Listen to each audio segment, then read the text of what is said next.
Myanmar में विनाशकारी भूकंप के बाद बचाव अभियान लगातार जारी है। बचाव कर्मी मलबे में दबे लोगों की तलाश में जुटे हुए हैं। हर तरफ तबाही नजर आ रही है। जानकारी के अनुसार म्यांमार में 287 मार्च को 7.7 तीव्रता के भूकंप के कारण आए भूकंप 1700 लोगों की मौत हुई और 3400 से ज्यादा लोग घायल बताए जा रहे हैं, जबकि 300 से अधिक लापता हैं। म्यांमार में आए भूकंप के झटके उसके पड़ोसी देश थाईलैंड में भी महसूस किए गए थे। थाईलैंड में भी रेस्क्यू ऑपरेशन में तेजी लाई जा रही है।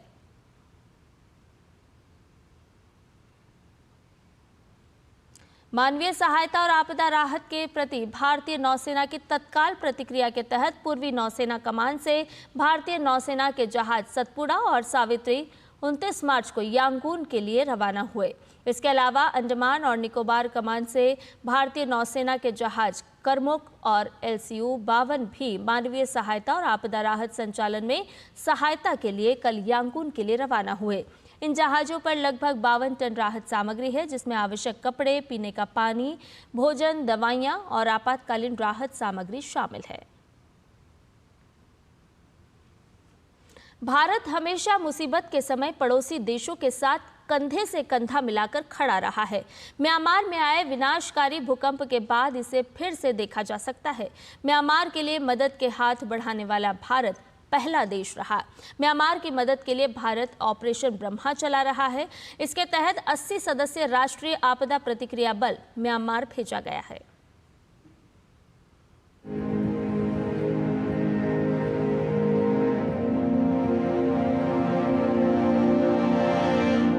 म्यांमार में भूकंप की तबाही का खौफनाक मंजर देखने के बाद लोग दहशत में हैं।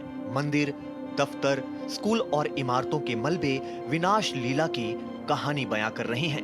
भारी संख्या में जान माल का नुकसान हुआ है, वहीं जिंदगी बचाने की जद्दोजहद जारी है। म्यांमार में घर मलबे में तब्दील हो गया, बुनियादी ढांचा चरमरा गया और लोग बेसहारा हो गए। इस संकट की घड़ी में भारत ने एक बार फिर साबित किया कि वो अपने मित्र राष्ट्रों के लिए सबसे पहले मदद का हाथ बढ़ाने वाला देश है।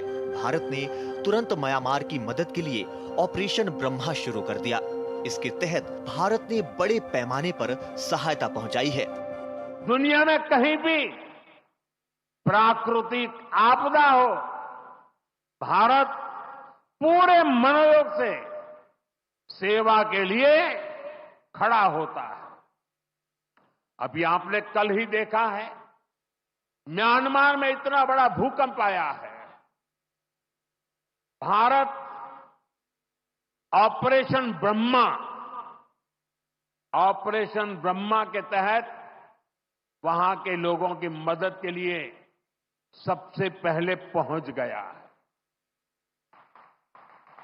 जब तुर्की में भूकंप आया, जब नेपाल में भूकंप आया, जब मालदीव्स में पानी का संकट आया, भारत ने मदद करने में घड़ी भर की भी देर नहीं की।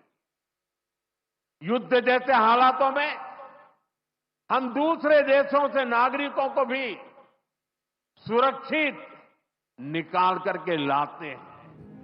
भारत हमेशा मुसीबत के समय पड़ोसी देशों के साथ कंधे से कंधा मिलाकर खड़ा रहा है। कोविड महामारी के दौरान दुनिया इसकी गवाह रही। थाईलैंड और म्यांमार में भी आपदा के चंद घंटों के भीतर 80 सदस्यीय राष्ट्रीय आपदा प्रतिक्रिया बल खोज और बचाव दल को म्यांमार भेजा गया।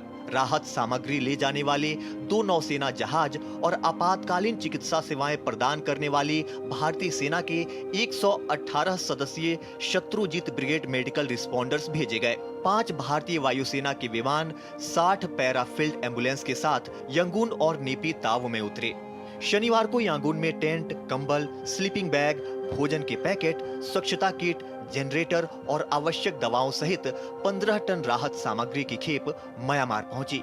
ये मानवीय सहायता भारत की अपनी पड़ोसी प्रथम नीति और वसुधैव कुटुंबकम के शाश्वत भारतीय सिद्धांतों के प्रति प्रतिबद्धता को रेखांकित करती है। Bureau report, TD news. प्रधानमंत्री नरेंद्र मोदी ने छत्तीसगढ़ के बिलासपुर में 33,700 करोड़ रुपए से अधिक की विकास परियोजनाओं का लोकार्पण और शिलान्यास किया। पीएम ने कहा कि छत्तीसगढ़ के नक्सल प्रभावित क्षेत्रों में स्थायी शांति का नया युग देखा जा रहा है।